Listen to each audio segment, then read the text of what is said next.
시청자 여러분 안녕하십니까? 오전 10시 반 프레스룸 라이브 최인영입니다. 유한솔입니다. 살아있는 뉴스를 더 깊게, 더 쉽게 전해드립니다. 먼저 오늘의 뉴스낼 것입니다.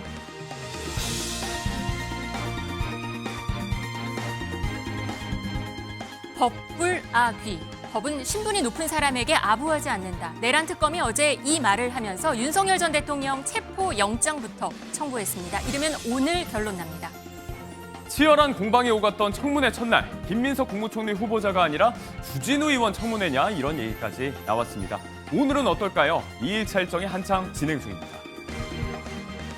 이 부채, 중국 소설 서유기의 마녀 부채 하초선입니다. 엄청난 힘이 있어서 손오공이 불을 끄기 위해 빌리러 가는데요. 이재명 대통령은 어제 국무위원들에게 이 부채를 말하면서 경고했습니다. 이 자리에서 이 대통령은 12월까지 해양수산부 부산 이전을 검토하라고 지시했습니다. 당초 나중에 청사를 지어서 이전하겠다고 했었는데 임대를 해설라도 서둘러 보자는 겁니다. 그리고 이 시각 현재 김민석 후보자의 청문회도 한창 진행이 되고 있습니다. 함께 해보겠습니다. 프레스룸 라이브 지금 시작합니다.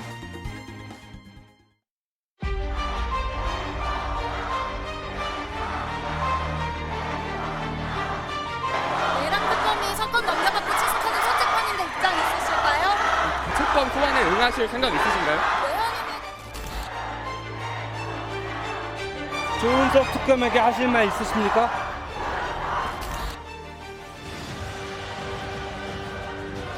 우리 윤석열 전 대통령은 여러 피의자 중에 1인에 불과하고 다른 피의자들은 모두 조사를 받았습니다. 조사에 응하지 않은 유일한 사람이고 다들 아시겠지만 특검은 수사 기한에 제한이 있고 여러 사항에 대한 조사가 예상되는 바 끌려다니지 않을 예정입니다.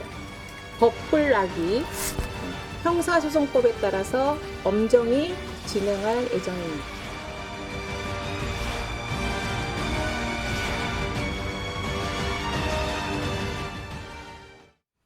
네, 내란 특검은 어제 윤석열 전 대통령에 대해서 체포 영장을 청구했습니다. 출국 금지도 된 것으로 조금 전에 확인이 됐는데요. 김상일 전 민주당 부대변인 김광삼 변호사 나왔습니다. 안녕하세요. 안녕하세요. 네, 내란 특검은 수사 개시 엿새 만에 경찰로부터 사건을 넘겨받은 지 하루 만에 윤 전 대통령 체포 영장부터 청구했습니다. 변호사님, 출석 소환 요청도 없이 이렇게 바로 하기도 하나요?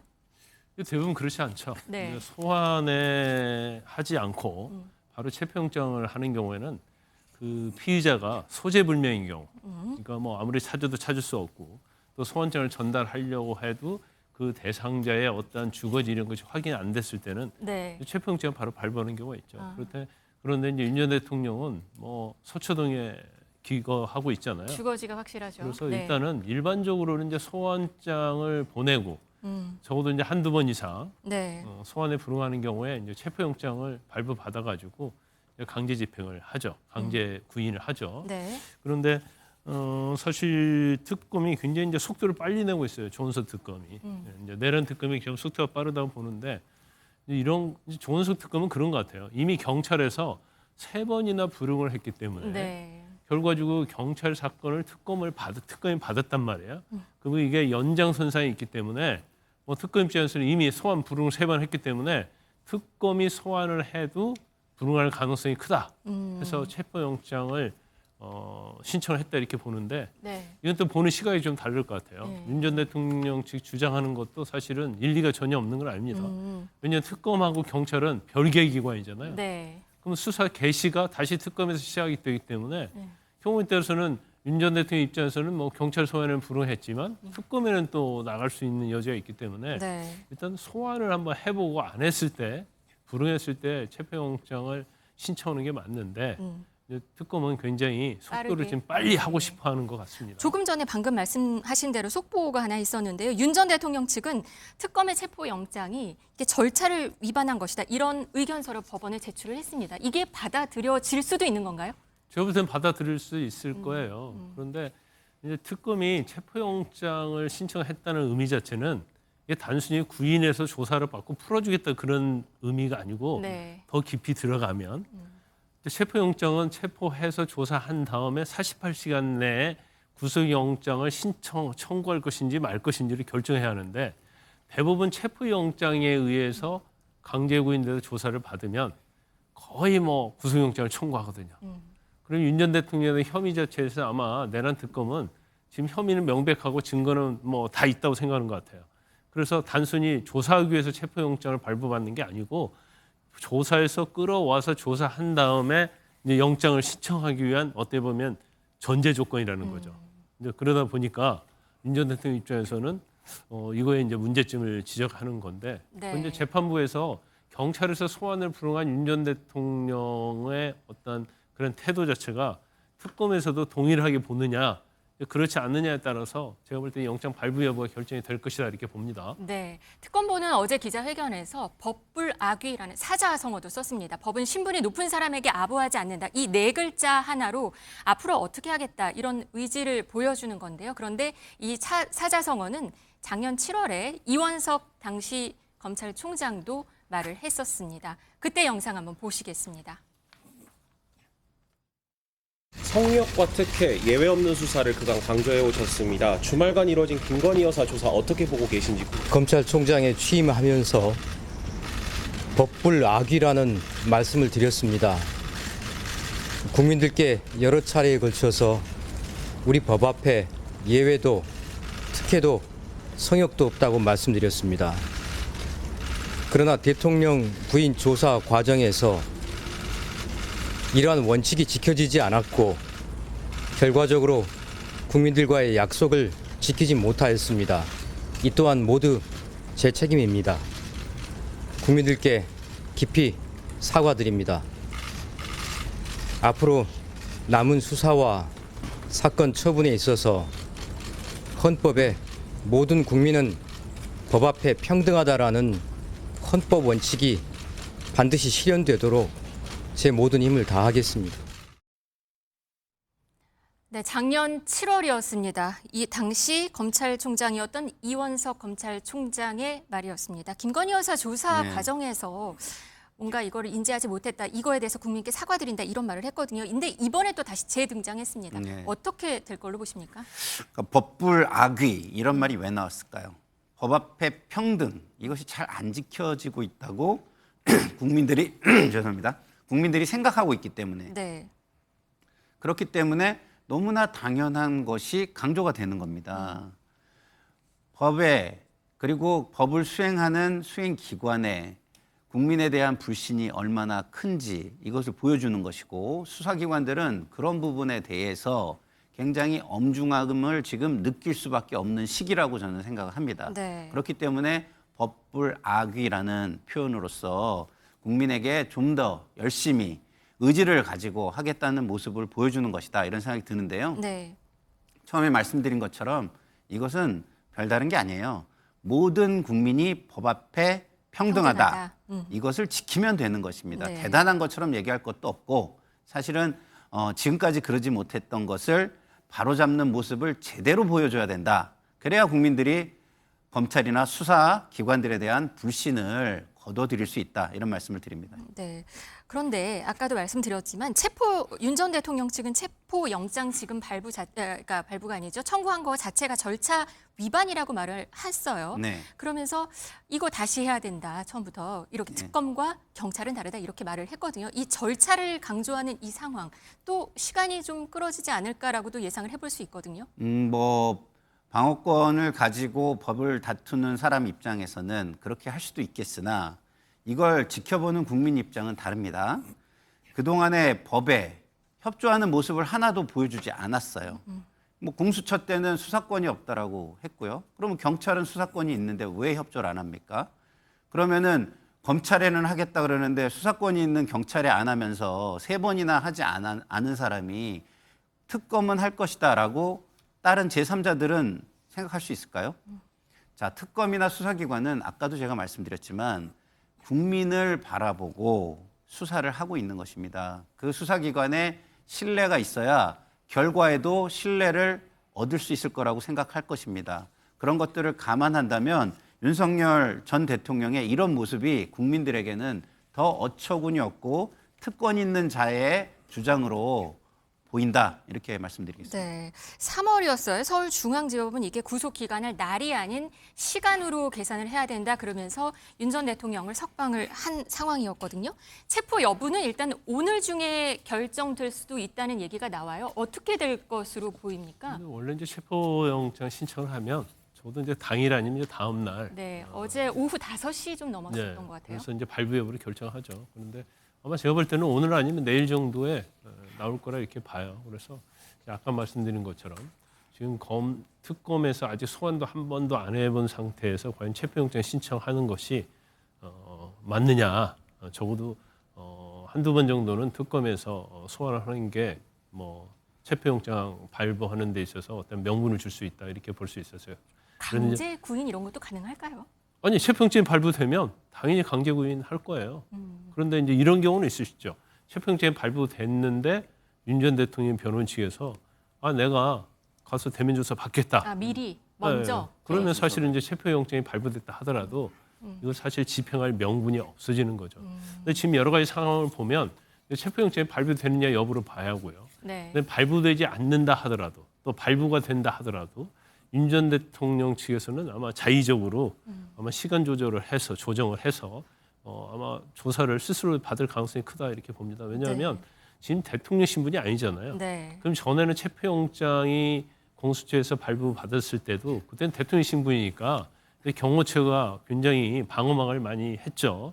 그렇지만 지금은 이제 그런 상황이 아니거든요. 그래서 본인 입장도 그때와는 다르고 대통령도 아니고 체포영장을 집행하러 오면 사실은 대통령이 뭐 방법이 없어요. 그러면 끌려나가는 모습보다는 자진해서 이제 특검에 출석하는 모습이 본인에게도 굉장히 아마 좋다고 생각하고 그 다음에 아까 말씀드린 것처럼 끌려가면 체포영장에 의해서 끌려가면 이제 영장이 또 청구가 되면 또 발부될 가능성이 커요. 네. 하지만 이제 본인이 직접 가면, 대면 조사 소환했는데 자진해서 가면 자진해서 가면 그 부분은 좀 또 달라질 수 있는 부분이 있죠.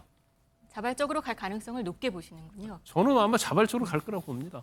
그리고 현재 구속 상태인 김용현 전 국방장관이 내일이 구속 만기입니다. 그런데 오늘 지금 연장 여부가 결정이 되고 있어 오늘 10시부터 이 심사가 진행 중인데요. 이건 어떻게 보십니까? 김용현 전 장관은 사실은 굉장히 법적으로 머리를 많이 썼어요. 그런데 이게 어떻게 보면 자가당착이 된 케이스입니다. 왜냐하면 구속기한 만기가 이제 26일인데 뭐 그때까지 기다리면 당연히 판사는 풀어줄 수밖에 없거든요. 그런데 일반적으로 이제 구속 만기가 됐는데 사실은 구속 만기 때문에 어쩔 수 없이 풀어주는 경우에는 법원에서 그 전에 이제 보석을 하는데 제한을 많이 두죠. 그런데 김용현 전 장관 측은 그런 제한받는 보석은 나는 나가지 않겠다. 그래서 여기서 이의 신청하고 항고하고 막 그랬잖아요. 예. 근데 변수가 발생한 거예요. 네. 지난 18일인가요? 갑자기 경찰에 김용현 전 장관과 관련된 유괴한 공무집행관계, 증거인멸과 관련된 수사 기록을 받은 조은석 특검이 조사 특검에서 한 번도 하지 않고 그 내용 가지고 바로 추가 기소를 해버린 예. 거죠. 그러니까 아마 김용현 전 장관 측이 굉장히 당황했을 거예요. 왜냐하면 추가 기소를 하면 법원에서 다시 영장 발부해서 또 6개월을 잡아둘 수 있는 구속 상태에서 재판할 수 있는 그런 법률적으로 그게 가능하거든요. 그래서 이제 그 부분에 대해서 뭐 절차 위반이 아니냐 네. 이제 그거 가지고 오늘 아마 심사를 좀 할 것이다 이렇게 봅니다. 1심 구속 만료 하루 전에 지금 이제 구속 신문 기일이 열리고 있는데 오늘 결정이 나겠죠. 네, 자정 전까지 어떤 결정이 나올지 한번 촉각을 세우고 지켜보도록 하겠습니다. 병원에 입원해 있는 김건희 여사 이야기도 좀 해보면요. 주변에 전원이 전해지고 있습니다. 상태가 좀 안 좋아지고 있고 윤 전 대통령이 매일같이 간호를 하고 있다. 이게 친분이 있는 서정욱 변호사 측의 이야기였는데 이 와중에 이제 김 여사에게는 본인에게 논란이 됐었던 기존의 석사학위 취소 결정이 지금 내려졌습니다. 해당 대학으로부터 이 결정이 나왔고 자연스럽게 박사학위 취소 절차도 수순을 밟게 된 상황입니다.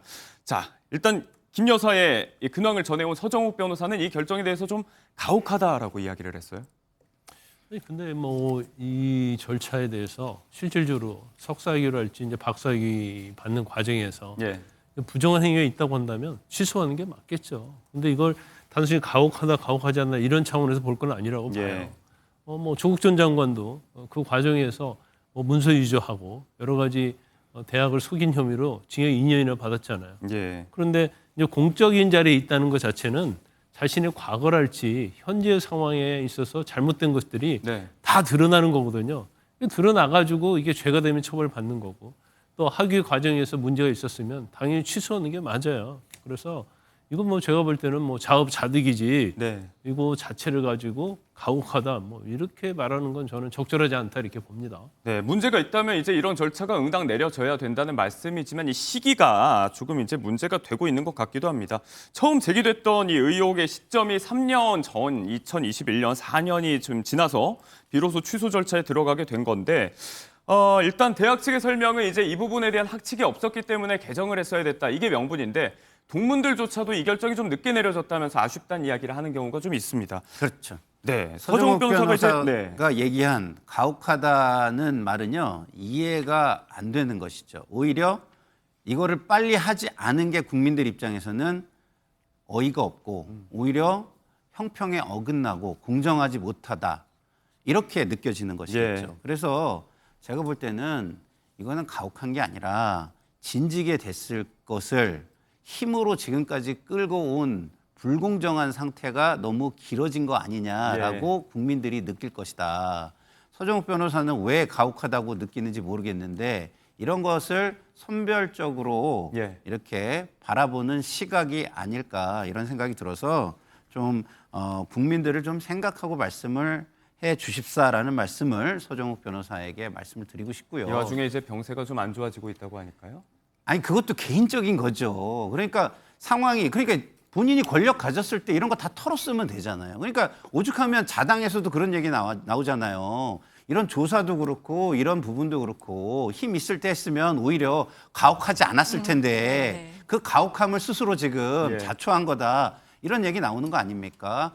오죽하면 같은 진영에서도 그런 소리가 나오는지에 대해서 과거를 되돌아보시고 과거의 잘못을 오히려 반성하시고 국민들한테 그런 부분을 해소해 주는데 오히려 공인 그리고 이 직전에 최고 권력의 위치에 있었던 분들답게 행동했으면 좋겠다 이런 말씀을 드립니다. 네, 이 와중에 이제 김건희 특검은 이 김 여사에 대한 소환은 차차 준비해서 진행을 한다고 하죠. 앞서 지금 재수사가 이루어지고 있는 도이치모터스 건부터 해서 특검과 김 여사 간의 대면 조사가 이루어질지 관심을 좀 갖고 지켜보도록 하겠습니다.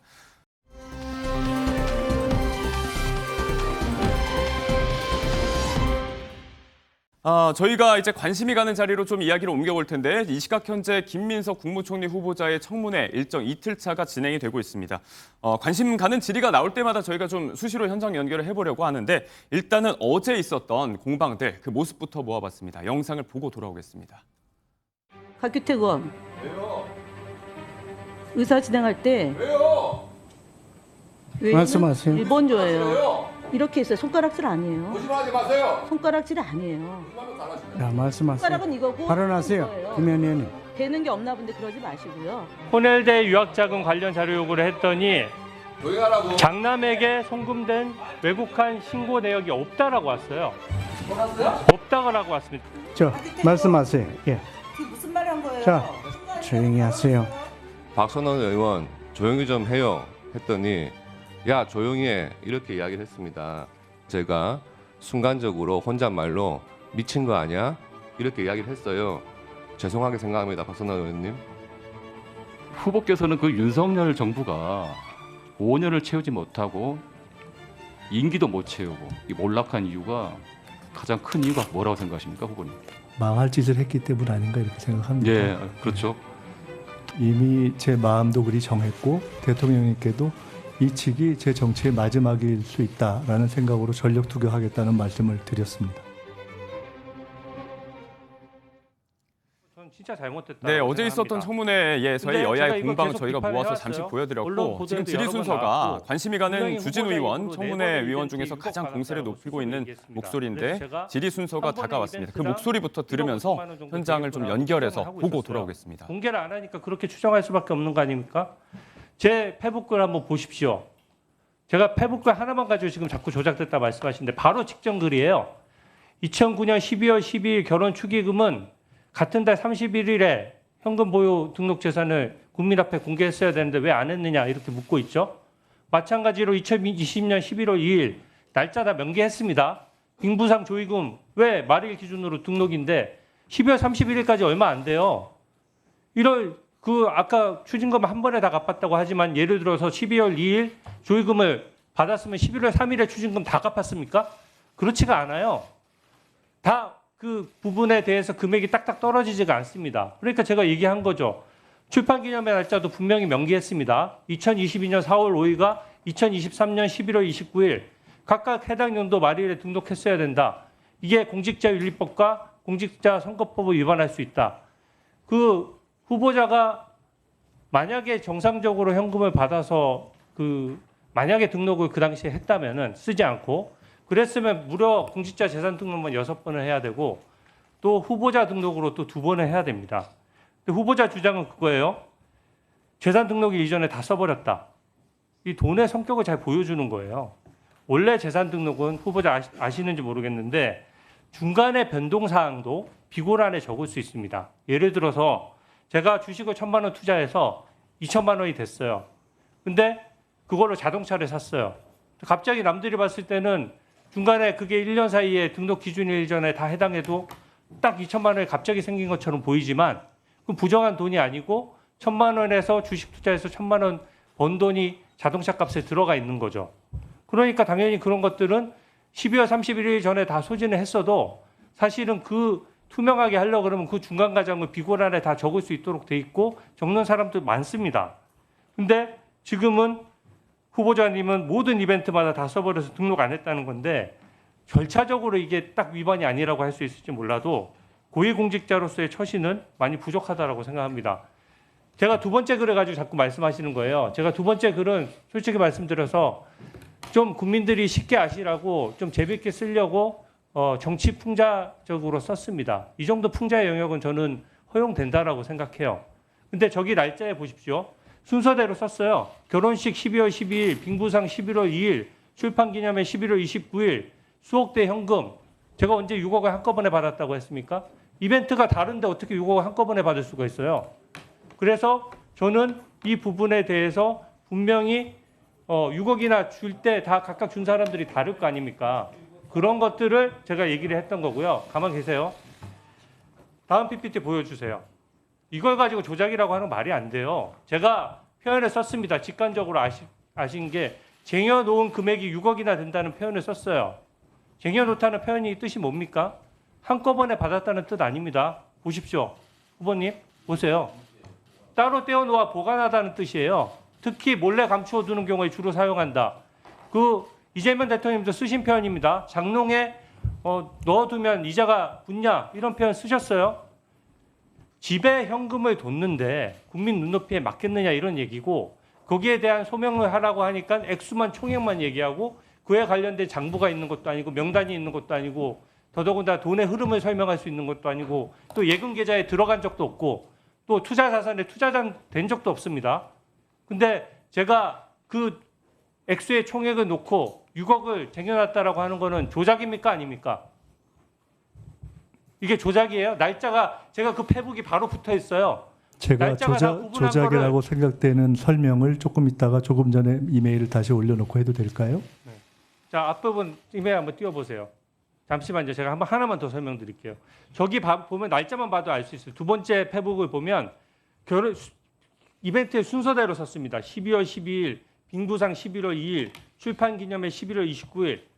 그리고 그 앞에 바로 앞에 페북에 보면 연도와 날짜가 정확히 기재되어 있고 그 당시 언론 보도 보십시오. 후보자님이 결혼한 지 며칠이고 결혼식 빙부상 출판기념회를 한 달에 안 했다는 걸 모르는 사람도 있습니까? 이걸 가지고 조작이라고 하는 거는 저는 말이 안 된다고 생각하고 심지어 존경하는 우리 전영구 의원님이랑 저랑 방송에서 순차적으로 토론식으로 얘기를 했어요. 전영기 의원님도 말씀하셨습니다. 왜 조작하냐? 한 번에 6억 받은 거 아닌데 다 합쳐서 받은 것처럼 왜 조작하냐라고 말씀하셨지만 그 진행자가 오히려 반박을 해주셨어요. 아니 주진우 의원 얘기는 그게 아니라 4번의 이벤트니까 6억이면 1억 5천이니까 억대를 받아서 어떻게 재산 등록일 한 달 전, 2달 전에 1억 5천 되는 돈을 어떻게 다 쓸 수가 있냐? 일반 국민이 20일, 30일, 40일 만에 현금 1억 5천 쓰는 거 보셨습니까? 보셨어요? 어떻게 씁니까? 현금 1억 5천을. 네, 그렇습니다. 말씀드려도 될까요? 네.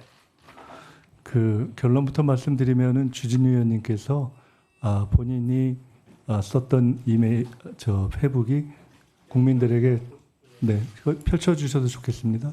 지워주셔도 좋겠어요. 제가 기억하니까요. 국민들에게 조작이라는 인상을 주었기 때문에 저것은 문제가 있다라는 것을 일종의 토로하신 말씀으로 들었습니다. 예, 제가 그렇게 하겠습니다. 그렇게 하겠습니다. 그러면 띄워주시는 것을 허락한다면 잠깐만요. 네, 제가 띄워주시죠. 예, 그 부분만 제가 설명을 해야 되니까 띄워놓고 하겠습니다.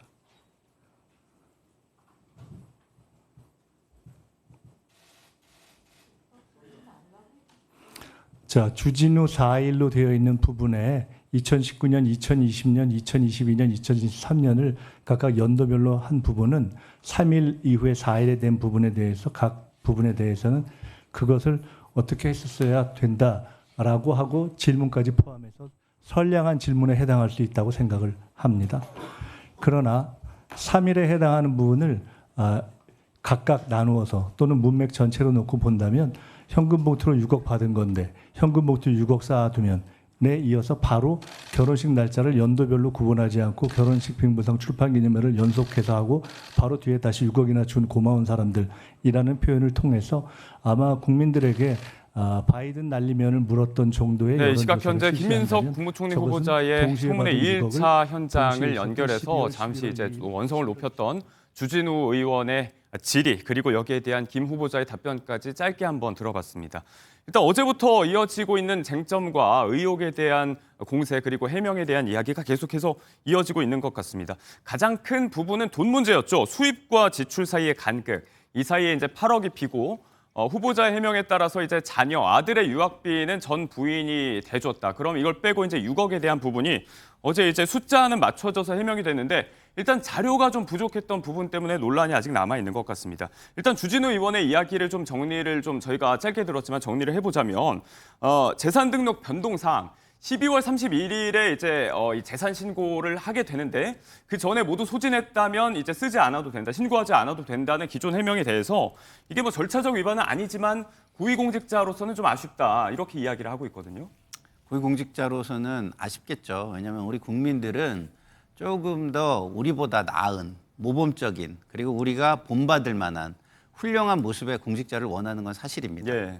그렇지만 이전 정권 그리고 그 이전 정권에서 대통령들이 뭐라고 얘기를 했냐면 그런 도덕성을 들이댔을 때에 장관으로 지명할 만한 사람을 찾기가 어렵다. 네. 양해해달라.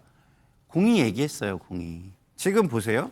모범적이지 않고 훌륭한 건 아니에요. 처신에 뭐 그거를 막 자랑하고 다닐 정도 아니고 남들이 얘기하면 아이고 잘하겠습니다. 예.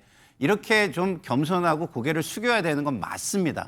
맞아요. 저 그거 맞다고 생각해요. 예. 그러면 그것을 총리직에서 낙마시켜야 될 만한 정도의 것이냐라는 부분은요. 네. 누가 입증을 해야 되는 겁니까? 예? 청문위원들이 입증을 예. 해서 구체적인 거를 발견해가지고 이게 불법이다. 뭐 이런 식으로 얘기하지 않으면 그거는 그냥 그 비판에서 멈춰야 되는 거예요. 예. 그리고 뭘 해야 됩니까? 건설적인 대안 그리고 개선안 이런 걸 얘기하는 게 맞는 거죠. 당신 이렇게 해가지고 이거 국민들한테 볼 때 별로 그렇게 좋은 모습은 아니라는 거 인정해? 인정합니다. 그럼 인정하면은 앞으로는 이러지 않아야 되겠지. 네. 그런 거에 대해서 어떻게 약속할 거야? 어떻게 뭐 할 거야? 이런 식의 저는 진행을 하는 것이 맞지 않느냐. 이전에 윤석열 대통령 때요. 어땠습니까? 청문 보고서를 채택하는 거를 아예 생각도 안 하고 강행한 사람들이 수십 명이에요. 그렇지 않습니까? 네. 청문회가 그렇게 지금 희화되어 있는 상황입니다. 제도 자체가. 그런 제도를 다 같이 모여서 그러면 앞으로는 이 제도가 기능을 할 수 있게 이렇게 하자든가 이런 합의 없이 저런 공방을 벌이는 것이 국민들에게 어떤 모습일까? 당신들 다 똑같아.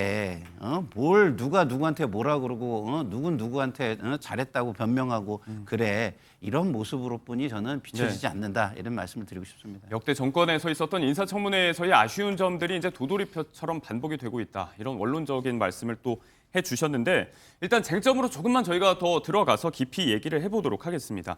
일단 어제부터 계속해서 어제 청문회에서 주된 해명이 이루어졌던 부분들은 바로 이제 이 지출과 수입 사이의 비는 8억에서 2억을 제외한 6억. 이 부분에 대한 자료 제출이 좀 없었다는 게 야당 측의 아쉬움이지만 일단 해명은 있었습니다. 일단 기존 주장인 경조사비와 출판 기념회 이것들을 모두 합쳐서 이제 4억여 원 정도가 되고 여기에 더해서 이제 어제 처가에서 받았던 2억 원 이상이 된다는 이제 생활비 지원금의 명목 이제 더해서 이제 6억 정도가 맞춰지고 있는데 여기에 대해서 일단 그 김민석 후보자 측은 계속해서 이 공세에 앞장서왔던 주진우 의원이 예전에 올렸던 SNS 글에서 각각 있었던 이벤트들, 뭐 결혼식이라든지 뭐 장인의 장례식 그리고 2차례 출판 기념회 이게 모두 다른 시점에 이루어진 일들인데 마치 한 해에 한꺼번에 벌어진 일처럼 이렇게 좀 조명을 해서 어떤 프레임을 만들어서 자기를 공격했다. 이런 김민석 후보자 측의 비판에 대해서 주진우 의원은 또 이거 나를 향한 또 조작 프레임이다 이렇게 반발을 하고 있는 것 같거든요. 근데 이제 한꺼번에 이루어졌다고 생각하는 사람은 없겠죠. 어떻게 출판 기념회 오고 뭐 결혼식, 조의금 뭐 이런 것들이 한 번에 해서 6억 되겠어요? 그건 누구나 설사 주진우 의원이 그렇게 썼다 하더라도 그렇게 이해하는 사람은 저는 없을 거라고 봐요. 뭐 이벤트가 각각 있었잖아요. 근데 뭐 한 번에 6억 원 받아가지고 쟁여놨다 이거 자체를 설사 주진우 의원이 의도적으로 조작하려고 썼다 하더라도 그렇게 생각하는 사람은 없을 것이다 이렇게 보고요. 그 일단요 청문회는요 국회의원들이 수사관이 아니에요. 검사가 아니고.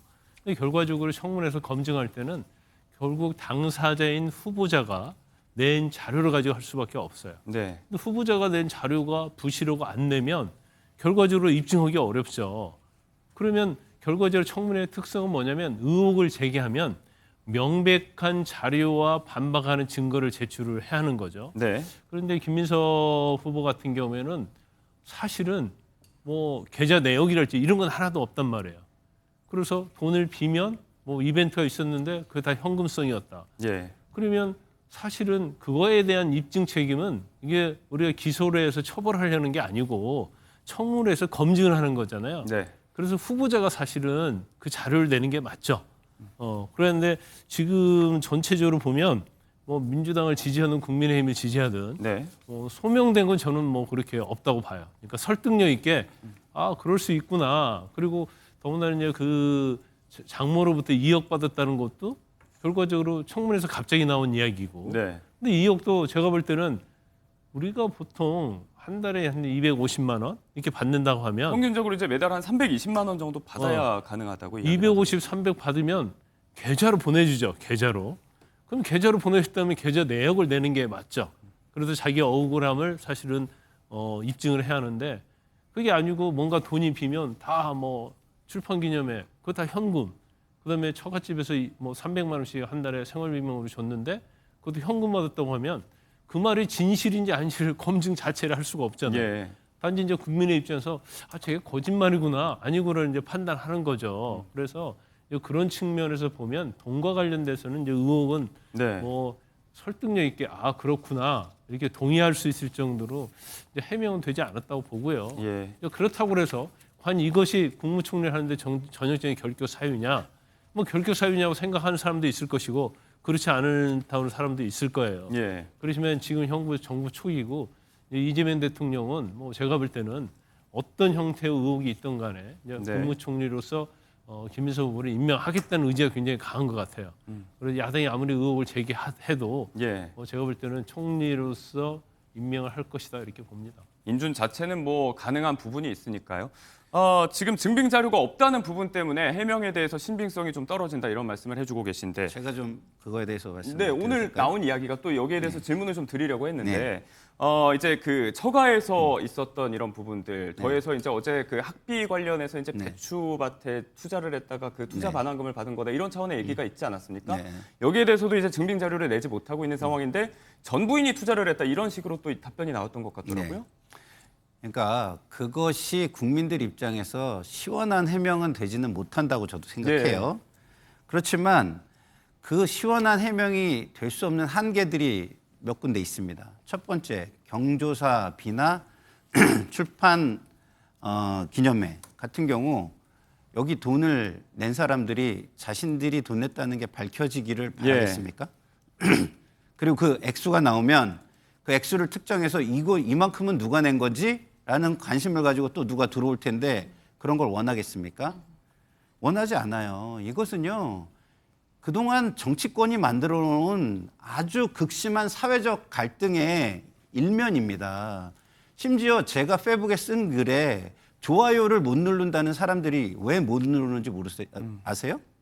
김상일의 좋아요 누르면은 김상일과 연관되는 이미지 때문에 내가 욕먹을까 봐 못 누른다는 거예요. 어떤 뭐 의지 표명이 될 수 있다. 네, 좋은데도 지금 그 사회 전반에 지금 모습이 그렇습니다. 근데 경조사비 낸 거를 내역을 내놓으라고요? 본인 같으면 내놓겠습니까? 못 내놓죠. 근데 그런 거는 그렇지만 비판은 받아야 돼요. 그렇죠? 왜? 가능하면 공직자가 그런 돈을 아예 안 받으면 예. 좋죠. 경조사비도 저는 사양하겠습니다. 이게 뭐 제 업무 연관성이 저는 뭐 없다고 생각하지만 남들 시각에는 이게 업무에 연관성이 있는 사람이 줬다라고 의심받을 수 있으니까 네. 그런 의심을 저는 떨쳐내기 위해서 하나도 안 받겠습니다. 결혼식 이러면 제일 축의금 안 좋죠. 받겠다고 했는데 1억 원은 들어왔다고 하더라고요. 아니 그러니까 그렇게 해가지고 아예 거절을 하면 좋죠. 근데 또 준다는 사람들 중에서 지인 중에 예를 들어서 우리 앵커님한테 선배가 있어요. 예. 선배한테 결혼했는데 저는 안 받겠다 그랬는데 너 내 돈 안 받으면 너 다음부터 난 너 안 봐. 이러는 사람도 있죠. 다양한 경우가 있는 겁니다. 그거를 하나로 일반화 시켜가지고 얘기할 수가 없어요. 할 수가 없습니다. 그래서 한계가 있다는 게 그게 국민들에게 비판 받을 만하고 처신이 부적절하다고 뭐 비판 충분히 들어야 되고 예. 감수해야 된다고 생각하지만 그럼에도 불구하고 부의금이나 출판기념회 네네. 돈 낸 내역이나 이런 것들을 어떻게 줄 것이며 이건 한계가 있다. 그 특성상 한계가 있다는 말씀을 드리고 싶고요. 네네네. 그리고 부모가 자식한테 돈 줄 때 계좌로 보내주나요? 이거 5만 원권 나온 이후에 그렇게 잘 안 줘요, 부모들은. 왜? 자식들 불러놓고 돈 주는 이유가 나한테 예. 잘해. 이러기 위해서 주는 건데 다 봉투로 주죠. 그렇지 않습니까? 심지어 제가 아는 분들은 어떻게 하냐면요. 돈이 좀 있으면 한 달에 한 번씩 식사 자리를 마련해요. 네. 가족들한테. 근데 가족들이 잘 안 올 수가 있잖아요. 그래서 그 자리에서 봉투로 100만 원, 200만 원씩 용돈 줍니다. 그런 부모들도 있어요. 그러니까 이런 특성들을 그냥 일반화시켜가지고 뭉뚱그려서 잘못됐다. 이렇게 얘기하기 어려운 겁니다. 물론 그 처신이 모범적이냐 그렇지 않다. 당신 처신은 모범적인 사람이 아니야. 이렇게 비난하는 거는 저는 맞다고 생각해요. 그리고 이런 부분에 대해서 앞으로 이것을 제거하고 싶으면 일관된 기준을 만들어야 된다고 생각합니다. 어떤 후보는 사진 한 장 드러난 거 가지고 낙마하고 어떤 후보는 그거보다 훨씬 더한데 대통령이 강행하니까 자당 사람들이 찍소리도 못하고 그냥 고무도장처럼 통과시켜주고 이런 건 안 된다. 이번 기회에 그 일관된 기준을 만드는 노력을 국회에서 해줬으면 좋겠다 이런 말씀을 드립니다. 주변 에피소드까지 동원을 좀 해주셨는데 뭐 간략하게 좀 부탁드릴까요? 숙소한 경우는 이제 일반화시킬 수는 없는 거고 원칙적으로 예를 들어서 뭐 장모가 한 달에 생활비 300만 원 줬다. 그러면 그럴 수 있죠. 그런데 매달 현금으로 줬다. 그러면 한 달에 한 번은 만나야 할 거 아니에요. 그러면 그렇다고 쳐요. 그게 맞다고 쳐요. 그러면 장모는 그 돈이 어디서 났느냐? 그러면 되게 은행에서 찾았을 거 아니에요.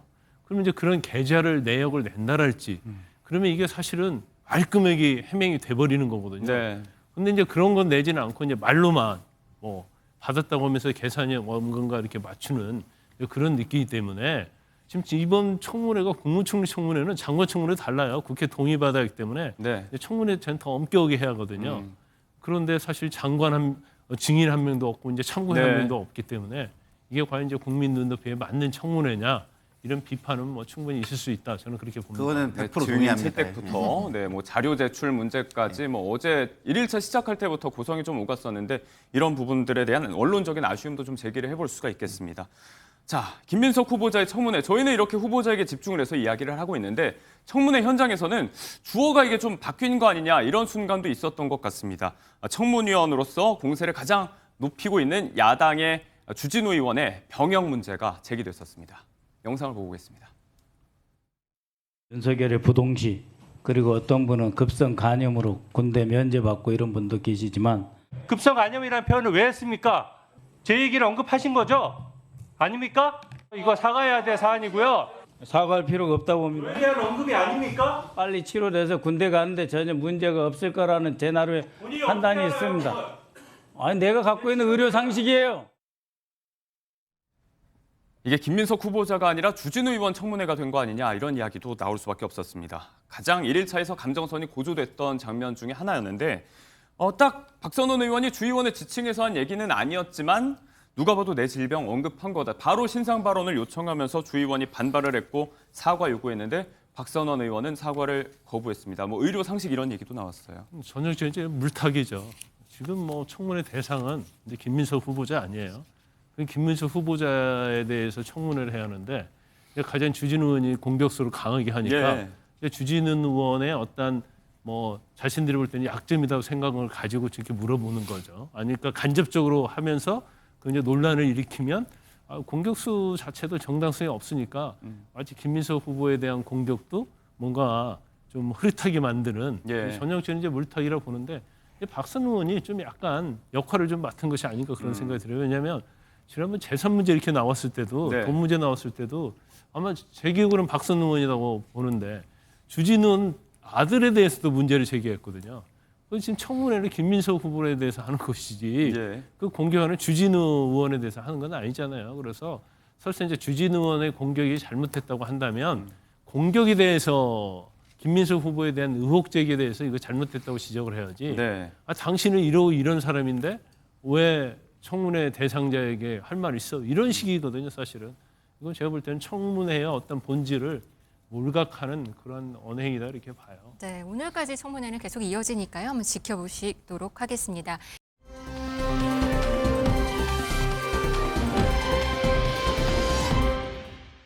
이제 국무회의 얘기 한번 해보겠습니다. 이재명 대통령은 어제 윤석열 정부 국무위원들과 함께 또 한 번 국무회의를 했습니다. 그런데 이 자리에서 나온 부채 얘기가 있습니다. 한번 보시겠습니다. 서유기에 보면 그런 게 있어요. 파초선이라고 하는 부채를 이제 빌리로 이제 손오공이 가는 뭐 그런 에피소드가 있습니다. 근데 거기 파초선이라고 하는 부채를 한 번 붙이면은 뭐 천둥번개가 치고 두 번 붙이면 태풍이 불고 폭풍우가 뭐 엄청난 비가 오고 세상이 뒤집어지죠. 근데 본인은 잘 몰라요. 그냥 아주 작은 부채질이죠. 그러나 세상은 엄청난 격변을 겪는다. 이 권력이 그런 것 같습니다. 여러분들이 하시는 일, 작은 사인 하나, 또는 작은 관심 하나, 거의 의미 없는 어쩌면 그런 것들일지 모르지만 그게 세상에 미치는 영향은 그 작은 관심, 어떤 판단에 의해서 누군가는 죽고 살고 누군가는 망하고 흥하고. 네, 파초선, 중국 고전소설 서유기의 마녀가 가지고 있는 부채입니다. 하도 힘이 세가지고 손오공이 빌리러 가는 이런 건데요. 권력은 파초선이다. 작은 판단에 누군가가 죽고 산다. 이렇게 말을 했습니다. 새 장관 인선을 발표했거든요. 여기에 대해서 앞으로 끝까지 잘해라. 이런 의미로 보여져요. 그렇죠. 공직이 갖는 어떤 무게와 영향력을 시각적이고 체감적으로 설명한 것이다. 이렇게 생각이 듭니다. 저런 말이 맞아요. 특히 이 공권력은요, 그리고 행정력은요, 무차별 다수에게 행해지는 것입니다. 그래서 그 탁상에서 한 행정이 어떻게 현장에서 이루어지는지를 꼼꼼하게 살피지 않으면 정말 억울한 사람이 많이 나올 수 있는 거다라는 것. 그것을 한 번 더 대통령께서 강조하셨다. 성남시장과 도지사를 하면서 현장 행정을 많이 경험을 하신 그런 것들이 표현력으로 돋보이는 부분이다. 이런 생각이 듭니다. 네, 이 자리에 아까 화면 보셨는데요. 송미령 농식품부 장관도 있었습니다. 송 장관이 유임이 되면서 여당 내부에서도 좀 반발이 있고요. 농민 반발도 좀 심합니다. 우상호 정무수석이 어제 여당 의원들을 달래러 가기도 했어요. 달래야죠. 네, 왜냐하면 저는 잘했다고 생각하지만요. 어쨌든 그거에 대해서 비판을 하거나 불편함을 가진 사람이 있다면 최대한 달래고 최대한 공감을 시키고 설득하려는 노력이 선행돼야 된다고 생각합니다. 그게 저는 민주주의라고 생각해요. 그게 우리 편이든 아니면 상대편이든 특히 상대편이면 더 어렵겠지만 더 열심히 하는 그런 모습이 가장 감동적인 모습이고 모범적인 모습이다라는 말씀을 드리고 싶습니다. 농민들 반발이 사실 지금 크거든요.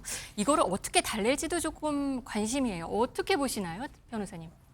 아니 그런데 지금 뭐 대통령의 어떤 그립감이 굉장히 강하죠. 네. 오늘 이제 민주당 자체도 지금 뭐 정권 초기고 대통령의 어떤 정책이랄지 대통령의 인선에 대해서는 사실은 이렇게 이제 반발할 수 있는 분위기도 아니고요. 저는 뭐 경우에 따라서는 아마 이제 송미령 위임 자체는 상당히 좋은 시그널이다 이렇게 봐요. 네. 그래서 사실 이전 정부에서 그렇게 하지 못했던 정책인데 더군다나 지금 그 양곡관리법과 관련해서 저는 이제 반대 의견을 냈던 장관이잖아요. 네. 물론 뭐 정권이 바뀌면서 이제 목소리가 달라질 수 있겠지만 달라질까요, 목소리가? 지금 달라졌다고 언론 보도에 다 나와 있잖아요. 뭐 맞출 수도 있다 이런 뉘앙스를 아니 풍겨서 거의 뭐 얘기하는 찬성으로 건데. 기울었다 이렇게 나와요. 또 거기다 비판하는 사람도 있죠. 전 정권에서는 계속 양곡관리법에 반대하더니 반대했는데. 이제 뭐 새로운데 하니까 뭐 권력이 아부하는 게 아니냐 이렇게 반대하는 사람도 있는데 뭐 경우에 따라서는 뭐 새로운 정부의 장관이 되면 그 정책에 따라야 하는 게 맞다고 보고요.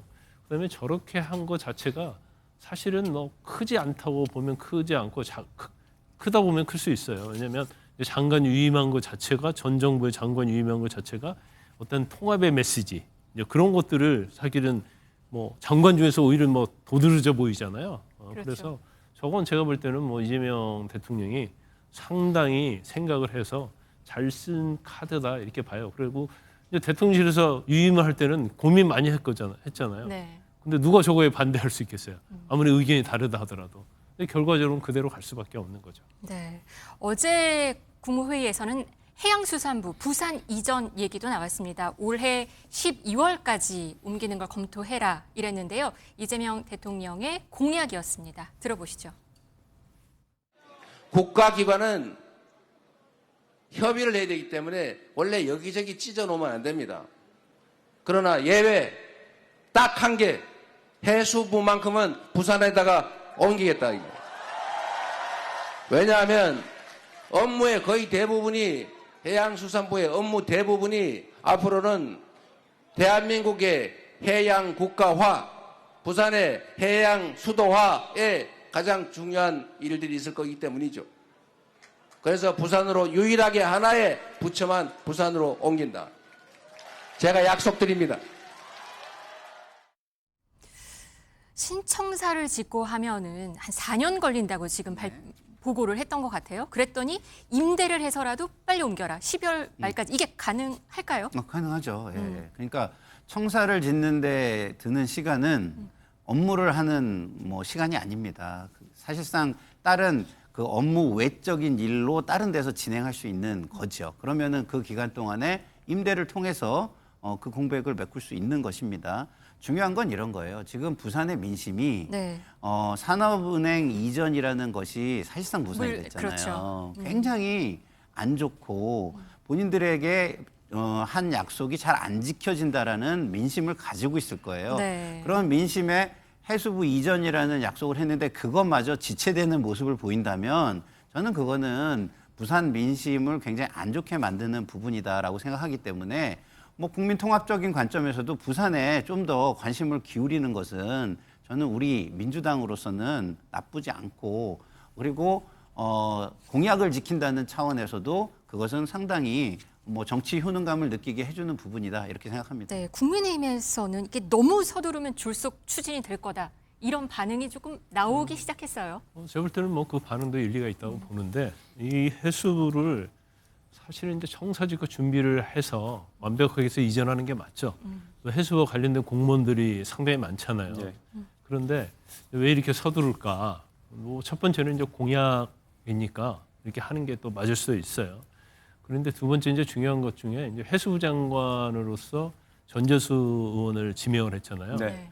그러면 어떻게 보면 부산 지역구에서 지난 총선에서 살아남은 전재수 의원이 사실 상징성이 있어요. 그리고 부산 지역구 의원이기 때문에 해수부 이전에 대해서는 가장 신속하게 하고 싶어 할 거예요. 예.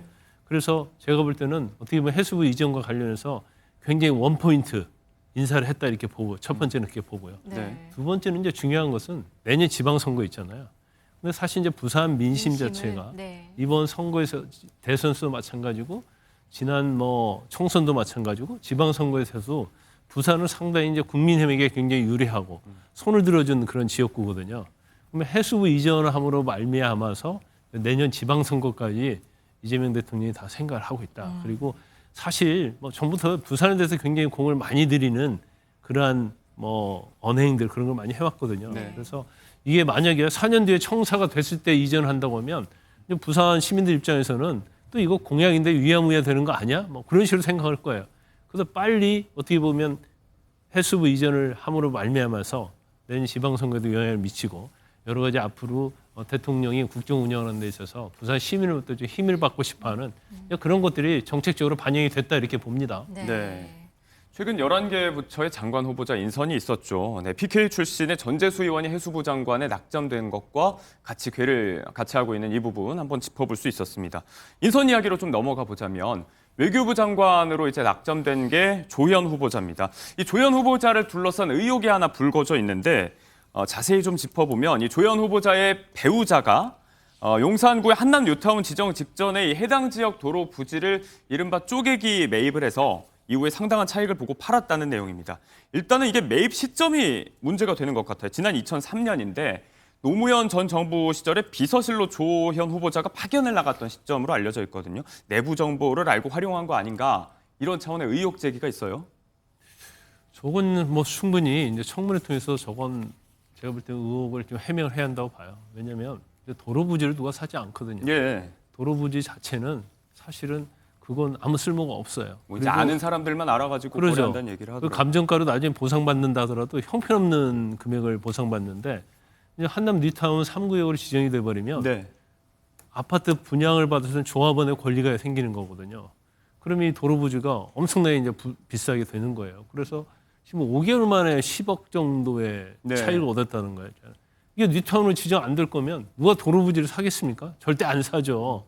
경우에 따라서는 뭐 어디 팔려도 못 팔아도 평생 가져갈 수 있는 네. 그런 부지이기 때문에 아마 저 부분에 대해서는 더군다나 뭐 10억이나 엄청난 돈, 그때 돈 10억이면 뭐 지금하고 비교가 안 될 정도로 네. 몇십억은 될 수 있겠죠. 그 부분에서는 아마 청문회에서 아마 야당으로부터 많은 질문을 받게 될 겁니다. 네, 파견 이후에 또 매입 그리고 이 한남 뉴타운으로 지정된 시점 자체가 굉장히 인접했기 때문에 의혹이 좀 제기가 되고 있습니다. 일단 보도에 따르면 조 후보자 측에서는 오늘까지는 입장을 밝히겠다라고 하는데 그 해명도 저희가 좀 들어봐야 될 것 같고, 자 지금 총리 인준 전에 이렇게 임명 전에 내각 인선 드라이브가 펼쳐지고 있는데 민정수석도 낙마한 상황이고 정권 초기 인사 드라이브에 이런 의혹들이 좀 계속되면 난항으로 가는 거 아닌가 이런 우려들이 제기가 되고 있어요. 그렇죠. 좋지 않죠. 그러니까 기본적으로 이 김민석 총리와는 또 다릅니다. 왜냐하면 김민석 총리는 강훈식 비서실장과 함께 그림을 그려야 되는 첫 번째 그 디딤돌이었기 때문에 예. 검증할 충분한 시간을 갖지 못하고 인사했다는 또 한계도 존재해요. 그렇지만 지금은 뭐 어느 정도 대통령실이 어느 정도 완벽하진 않지만 굴러가고 있는 상황 속에서 검증 시간도 어느 정도는 있는 상황에서 선택을 한 거잖아요.